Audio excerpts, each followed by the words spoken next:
할렐루야. 오늘 또 우리 하나님 아버지께서 주시는 크신 은혜가 함께 하시기를 간절히 바랍니다. 우리가 사람으로 태어나서 이 자리에 앉아 있다는 것은 그 하나만 갖고도 너무 기뻐할 내용이고 하나님 앞에 큰 영광을 돌릴 제목입니다. 왜냐하면 원래 사람이라고 그러면 이 땅에 아무것도 없었어요. 그런데 하나님이 우리를 창조하신 거죠. 그죠? 근데 창조를 하실 때 사람을 그냥 생각 없이 창조하신 게 아니라 당신의 형상과 모양으로 창조하셨다. 이렇게 말씀합니다. 이 말이 참 중요한데요.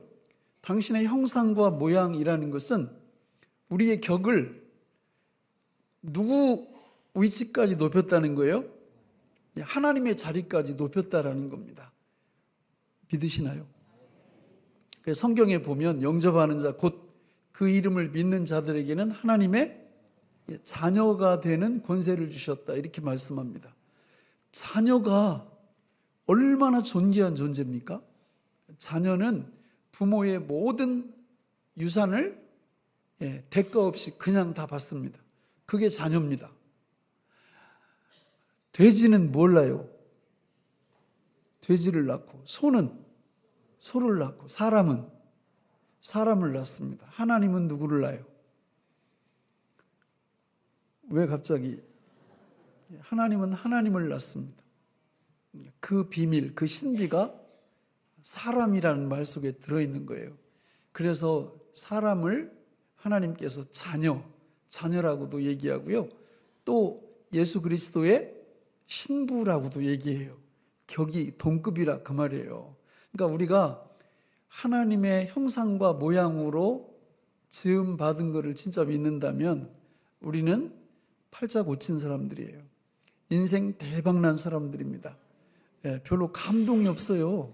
이런 말을 해줘도, 왜냐하면 심각한 문제가 있기 때문에 그렇습니다. 그 심각한 문제가 뭐냐면 그 하나님의 형상이 훼손되고 그 하나님의 형상이 상실되었기 때문에 그런 거예요. 그래서 신앙생활이란 회복된 하나님의 형상의 그 축복을 누리는 게 신앙생활이에요. 그러니까 회복된 하나님의 형상을 누리게 될 때 어떤 일이 벌어지냐? 상속자의 영광을 누리는 거죠. 자녀가 누리는 그 축복을 누리는 거죠. 우리가 만약에 저기 이건희 씨나 또 무슨 빌 게이츠나 이런 사람의 아들이라면, 딸이라면 여러분 우리가 어떤 마음 상태로 살아가겠어요? 아마 상당히 이렇게 붕 떠서 살아갈 겁니다. 그러면 우리가 하나님, 천지를 창조하신 하나님의 아들이라고 딸이라고 성경은 계속 얘기하는데 나한테 그런 감동이 없다. 그러면 문제가 생긴 거죠. 어디에 문제가 생긴 겁니까? 하나님의 형상 회복이 제대로 안 된 거예요. 그러니까 그 영광을 누리지를 못하고 살아가는 겁니다. 신앙생활이란 뭐냐? 그 하나님의 형상 회복의 그 상태를 충만하게 누리고 살아가는 것을 바로 신앙생활이라 할 수 있습니다. 여러분, 이 하나님의 형상이 어떻게 상실됐어요? 뱀이, 사탄이 와서 아담과 하와를 속였죠. 뭐라고 속였어요? 너희가 이 선악과를 먹으면 누구처럼 된다고 그랬어요? 그게 맞는 말이에요? 틀린 말이에요? 틀린 말이에요. 왜 틀려요? 이미 아담과 하와는 하나님처럼 돼 있는 상태예요. 하나님의 형상과 모양으로 이미 창조하셨기 때문에. 그래서 사탄이 거짓말한 겁니다. 네가 그 하나님의 형상이 온전한 축복을 누리려면 이 선악과를 따 먹어야 돼. 거짓말이죠.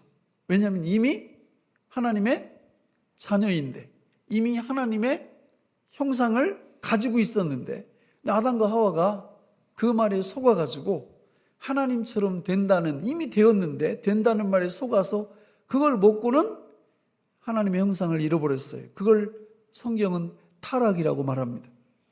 그때부터 우리 하나님이 이 형상에 대해서 굉장한 관심을 갖고 계세요. 그래서 십계명을 주실 때 두 번째 계명은 뭘 만들지 말라는 계명이에요? 우상, 다른 말로 얘기하면 형상, 하나님의 형상을 만들지 말라는 겁니다. 절대 만들면 안 된다는 거예요. 그러나 인류의 역사를 보십시오. 지금도 모든 인류는 하나님의 형상을 스스로의 힘으로 만들어가는 노력을 지금도 멈추지 않고 있습니다. 다시 말해서 하나님 되려는 그 욕구를 포기하지 않고 있어요. 그래서 많은 사람들이 이렇게 붙잡고 뭐 얘기를 하다 조금 자기 마음에 안 들면 막 화를 발끈발끈 냅니다. 왜 그렇게 화를 내는 거예요? 하나님인 자기 자신의 마음에 들지 않는다는 거예요. 우리는 하나님 아니에요. 그죠? 하나님이 하나님 그 격까지 높여주신 피조물이에요. 피조물. 그래서 이 진리를 딱 깨닫고 나면 하나님 되려는 시도를 멈춥니다. 그래서 그 이계명도 그렇잖아요. 어떤 우상이든지 만들지 말고 거기에 뭐 하지 말라? 절하지 말라. 그러면서 하나님의 계획이 뭐냐면 그 형상을 하나님의 방법으로 회복시키시는 거예요. 그게 어디 나옵니까? 고린도후서 4장 4절에 보면 우리 같이 한번 읽어볼까요? 시작. 그 중에 이 세상의 신이 믿지 아니하는 자들의 마음을 혼미하게 하여 그리스도의 영광의 복음의 광채가 비치지 못하게 함이니 그리스도는 하나님의 형상이니라. 자, 누가 하나님의 형상이라고요? 그리스도가. 그러니까 하나님께서 하나님의 형상 상실한 우리에게 그 형상을 회복시켜 주시는 유일한 방법이 뭐냐면 참된 하나님의 형상을 인간의 몸을 입고 이 땅에 오시고 나서 우리 죄 문제를 해결하시고 죽으셨다가 부활 승천하셔서 성령으로 다시 오셔서 어디로 들어오시는 거예요? 우리 안으로. 누가 들어오신 거예요? 하나님의 형상이 들어오신 거예요. 그 방법만이 파괴된 하나님의 형상을 회복하는 유일한 방법이에요. 그래서 예수 믿음이 정답이에요.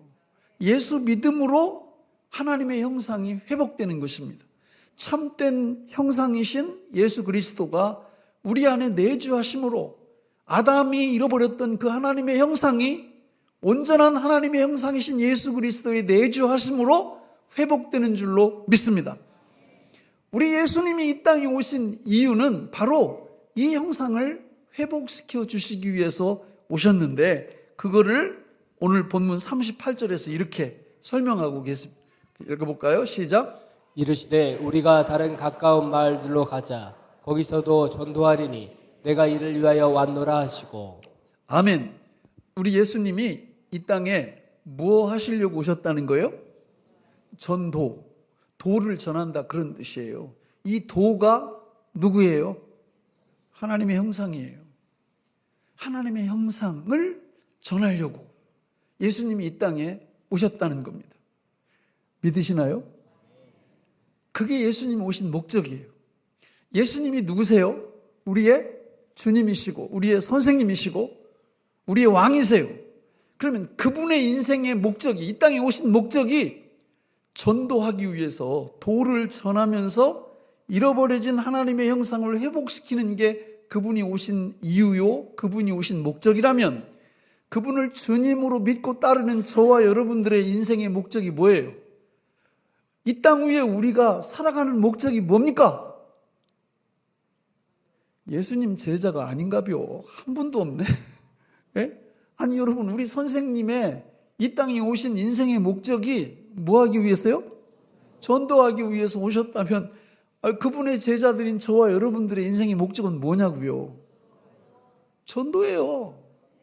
전도예요. 그러니까 이 중요성을 모르고 산다면 여러분, 하나님이 주신 하나님의 형상을 가진 이 하나님의 형상을 회복된 사람들이 누리는 이 엄청난 영광을 결코 경험할 수 없어요.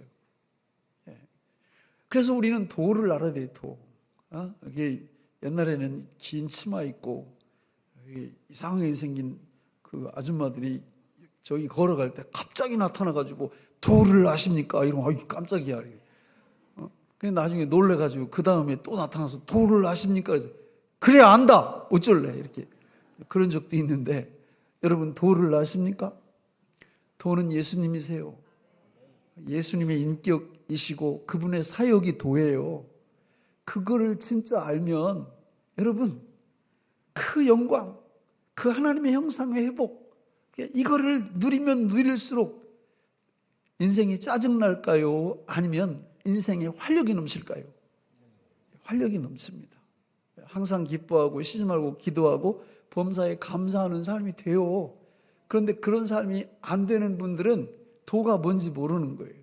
그러니까 도가 뭔지 모르면 전하는 건 언감생심 불가능합니다.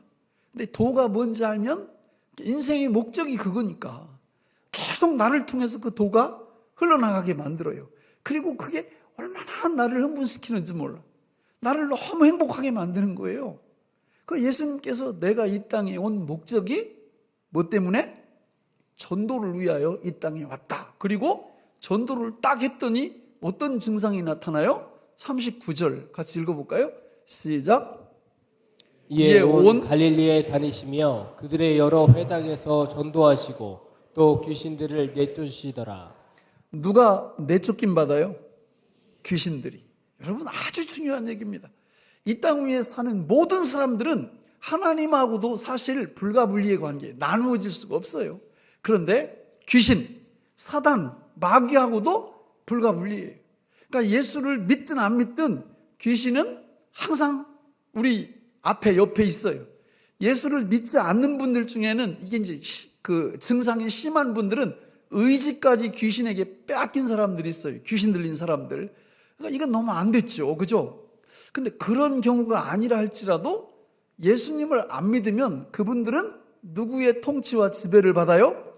귀신의 통치와 지배를 받을 수밖에 없어요. 다 자기 마음대로 한다고 하고 자기 뜻대로 한다고 하지만 나중에 알고 보니까 다 누가 시키는 대로 하는 거예요? 귀신이 시키는 대로 하는 겁니다. 이게 너무 안타까운 거죠. 그럼 예수 믿는 우리는 어떨까요? 우리 역시 마찬가지입니다. 귀신이 우리라고 봐주는 게 없어요. 우리도 할 수만 있으면 휘두르려고 애를 쓰는데 그 귀신의 장난에 놀아나지 않는 유일한 방법이 있는데 그게 뭐예요? 도를 전하는 겁니다. 도를 전하면 귀신이 우리를 어떻게 할 수가 없어요. 이 도 속에 귀신을 이길 수 있는 완벽한 방법이 들어있기 때문에 그렇습니다. 그래서 우리 주님이 이 땅에 오시면서 아주 선전포고를 하시는 거예요. 내가 이 땅에 온 목적은 뭐 하기 위함이다? 전도, 도를 전하기 위함이다. 그리고 도를 전하게 되면 누가 쫓겨나간다고요? 귀신이 쫓겨나갑니다. 그래서 이 전도는 하나님이 다 하시는 거예요, 사실은. 그래서 성경에 나오는 전도의 경우의 수를 쭉 뽑아보니까 저렇게 세 가지로 정리가 가능합니다. 같이 한번 보세요. 자, 첫 번째는 요한복음 4장에 보면 예수님이 직접 영혼을 찾아가는 거예요. 두 번째는 사도행전 16장 이하에 보면 성도, 먼저 믿은 성도가 도를 전하면, 예수님을 전하면 하나님께서 같이 동역을 해주시는 그런 경우예요. 그리고 세 번째는 사도행전 16장 31절에 보니까 하나님이 아주 특별한 방법으로 그 영혼들을 구원시키는 그런 경우예요. 그래서 저 세 가지 방법으로 하나님이 그 하나님의 형상을 회복을 시키시는데 저게 너무 소중해요. 그래서 이게 하나씩 살펴보면 첫 번째로 전도도 안 했는데 구원받는 사람이 있어요. 그러니까 사도행전 4장에 보면 예수님이 요한복음 4장에 보면 누구를 찾아가요? 사마리아 여인을 찾아가요. 사마리아를 통과하면서 거기 우물가에 있으면서 예수님이 제자들한테는 동네에 가서 먹을 것 좀 사오라고 한 다음에 아무도 없는데 사마리아 여인이 물길로 나옵니다. 그 우물로. 그런데 이 여인이 보통 여인이 아니에요. 남편을 5명 갈아치고 지금 6번째하고 사는 이런 여인이에요. 그런데 그 여인이 딱 왔을 때 이 여인이 부끄러우니까 날 뜨거운 정우에 물을 길러 온 거예요. 그러면서 물을 매개로 해서 예수님이 내 영혼이 마시고 영원히 목마르지 않는 물을 줄 사람이 있는데 그게 나다. 그러니까 그 여인이 자기한테 달라고 그래서 구원받는 이런 이야기가 있습니다. 여러분, 하나님이 우리를 구원시키실 때도요, 이런 역사가 일어나요. 여러분, 우리 구역 카톡방에 보면 1번 기도 제목이 태신자 위한 기도 제목이죠? 태신자들 놓고 기도하실 때 이렇게 기도하셔야 돼요. 하나님, 저 영혼을 좀 찾아가 주세요. 예수님이 직접 찾아가 주셔서 구원시켜 주세요. 우리 아들이 정말 강팍한데, 우리 남편이, 우리 부모님이 정말 강팍한데 하나님 좀 찾아가 주세요. 그 영혼을 어루만져 주세요. 이렇게 기도하셔야 됩니다. 두 번째는 사도행전 11장 19, 21절을 보면 같이 읽어볼까요? 시작.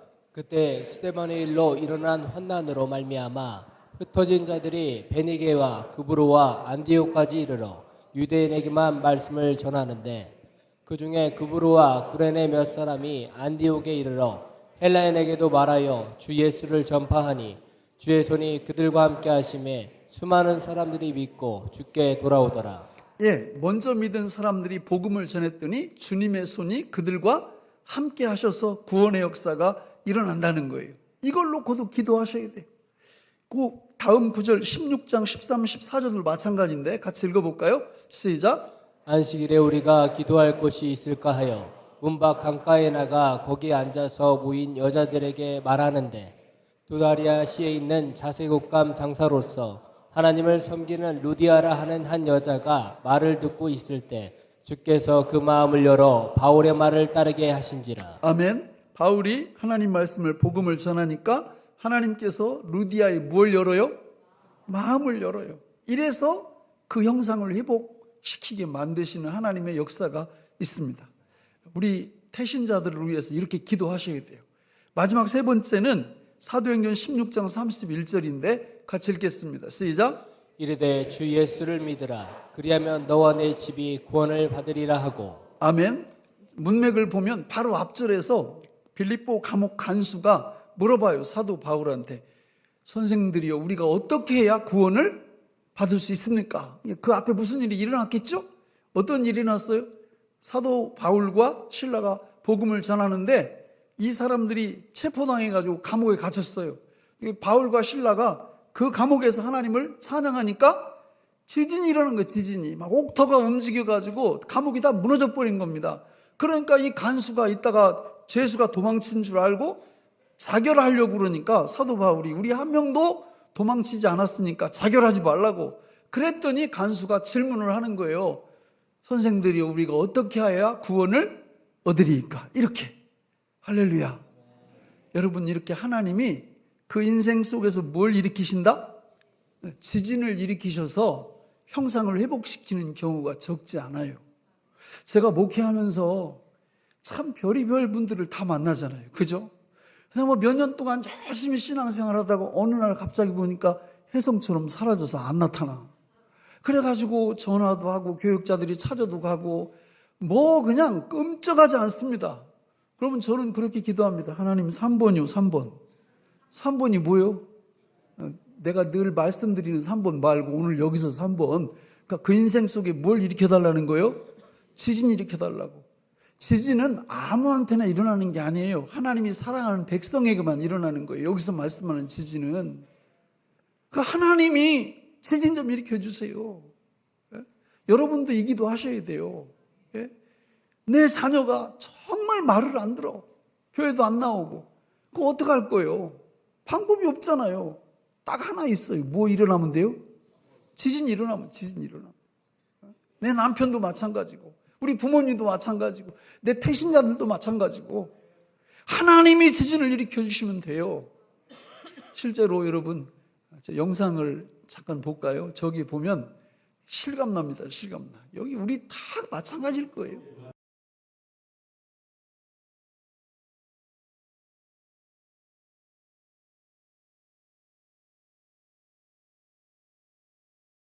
하고 이래도 끄떡도 안 하던 사람들이 뭐만 일어나면 지진이 일어나면 저런 축복이 임합니다. 여러분, 지진은 나쁜 게 아니에요. 우리가 전도 대상자들을 위해서도 저 세 가지 기도를 해야 되지만 더 중요한 건 내 개인을 위해서도 저 세 가지를 기도하셔야 돼요. 왜 그래요? 우리는 주님 찾아오시는 그분의 만남이 항상 필요합니다. 그분을 만나셔야 돼요, 날마다. 그리고 하나님 말씀 내가 전하는 것도 중요하지만 이렇게 설교 시간에도 말씀을 계속 들으시잖아요. 이렇게 들을 때 어떤 분은 예수님 만나고 그 말씀의 은혜를 받는데 어떤 분들은 설교만 시작되면은 개돈 생각나고 유럽 여행 생각나고 이게 심각한 거예요. 말씀을 못 듣는 거예요. 말씀을 들어야죠. 뿐만 아니라 그 지진은 나한테도 일어나야 돼요. 여러분, 내 자신이 얼마나 완악한지 아세요? 저도 그래요. 저도. 그래서 기도합니다. 하나님, 제가 주님의 뜻대로 잘 못 살고 그러면 저한테도 지진을 주세요. 내 완악함과 교만함이 깨질 수 있는 유일한 방법은 내 인생 속에 지진이 오는 겁니다. 그렇게 기도한단 말이에요. 여러분들도 그렇게 기도하셔야 될 줄로 믿습니다. 그래서 우리 안에 하나님이 세워놓으신 하나님의 형상이 온전히 회복되는 그 축복을 누리셔야 될 줄로 믿습니다. 여러분, 우리 인생은 강건하면 70이요, 인생은 70이요, 강건하면 80이고 창세기에서 정해놓은 건 120년이에요. 그러니까 100년 살기가 힘들어요. 100년 동안 우리가 이 땅에서 살면서 우리가 갖고 있는 시간, 물질, 우리의 열정, 이런 것들을 어디다 투자하고 싶으세요? 여러분, 우리 주님이 이 땅에 오신 이유는 전도하기 위해서 오셨다고 말씀을 해요. 하나님의 형상 회복하는 이걸 놓고 오셨다고 말씀을 해요. 우리 역시 거기에 우리의 모든 것을 집중해야 될 줄로 믿습니다. 돈에 대해서 제가 관심이 참 많아요. 돈은 세 가지가 중요한데, 첫째는 버는 거, 둘째는 모으는 거, 관리하는 거, 세 번째는 쓰는 거예요. 이 세 가지를 다 잘 하실 수 있도록 공부하셔야 됩니다. 돈 버는 법을 제가 이렇게 보니까 세 가지더라고요. 세 가지. 종류가 그렇다 그 말이에요. 저렇게 분류를 하면, 첫째, 내 시간으로 뭘 벌어요? 내 시간 투자해서 돈 버는 거, 직장 생활이죠. 두 번째, 타인 시간을 내가 사서 돈을 버는 거죠. 사업하는 거예요. 세 번째는 돈으로 돈을 벌게 하는 겁니다. 투자죠, 투자. 그래서 위험도는 앞에서부터 낮고 중간이고 투자하는 게 제일 높고, 여러분은 몇 번에 집중하실래요? 저거 다 공부하셔야 돼요. 이 땅 위에서 이렇게 복잡한 세상 살아가시려면 다 공부를 하셔야 되고 저 세 개를 다 하실 수 있으셔야 돼요. 별로 아멘을 안 하시네. 제가 저 부분에 전문가는 아니기 때문에 나중에 기회가 되면 전문가들을 모셔서 이렇게 가르쳐드리고 싶다고요. 예? 그런데 제가 저걸 이렇게 보다 보니까 영혼을 구원하고 하나님의 형상을 회복하는데 저 세 가지 종류가 딱 들어맞는 거예요. 그래서 우리가 이 땅 위에서 살아가면서 귀한 영혼들을 볼 때 개인적으로 막 이렇게 복음을 전해야 됩니다. 기회가 있을 때마다. 예. 두 번째는 많은 사람이 있을 때도 복음을 전할 줄 아는 사람이 되어야 돼요. 세 번째는 저게 참 기가 막힌데, 야, 이 피라미드가 어디서 나왔나 했더니 성경에서 나온 거예요. 예? 그러니까 내가 이렇게 말씀을, 여러분, 예수님이 오신 이유는 전도를 위함이고, 이 전도를 할 때 하나님의 형상이 회복되고, 하나님의 형상이 회복될 때 우리 인생이 대박납니다. 이걸 막 가르쳐 드리고 설교를 하면 이 말씀을 누군가 딱 듣고 은혜를 받아서 그분이 복음을 너무너무 잘 전하면 상급이, 그분이 100명, 1000명을 전도했는데 이 상급이 설교자인 저한테 올까요? 피라미드가 여기서 나왔다니까. 이게 아주 중요한 거예요. 예. 그러니까 여러분들이 이 땅 위에서 나중에 주님 앞에 가서 상급을 받을 때 이 복음 전도, 하나님 형상 회복의 이 놀라운 축복보다 더 큰 상급은 없어요. 다니엘서 12장 3절에 보면 이렇게 표현하거든요. 같이 읽어볼까요? 시작. 지혜 있는 자는 궁창의 빛과 같이 빛날 것이요 많은 사람을 옳은 대로 돌아오게 한 자는 별과 같이 영원토록 빛나리라. 뭐처럼 빛난다고요? 별과 같이 영원토록 빛난다는 거예요. 제가 이렇게 보면요, 개인적으로 이렇게 보고 또 교회적으로 보고 또 국가적으로 볼 때 이게 얼마나 중요한 일인지 몰라요. 요한계시록 2장 3장에 보면 소아시아에 보내는 7개 교회에 보내는 편지가 나오는데 그 첫 번째 교회가 에베소 교회입니다. 근데 에베소 교회가 하나님 앞에 엄청나게 많은 것들을 칭찬 들어요. 이단과 싸우는 거, 말씀을 지켜내는 거, 봉사하는 거, 헌신하는 거 너무너무 잘했어요. 그래가지고 하나님 앞에 칭찬을 다 듣는데 하나 문제가 있는 거예요. 하나. 그게 뭐예요? 처음 사랑을 버렸다는 거예요.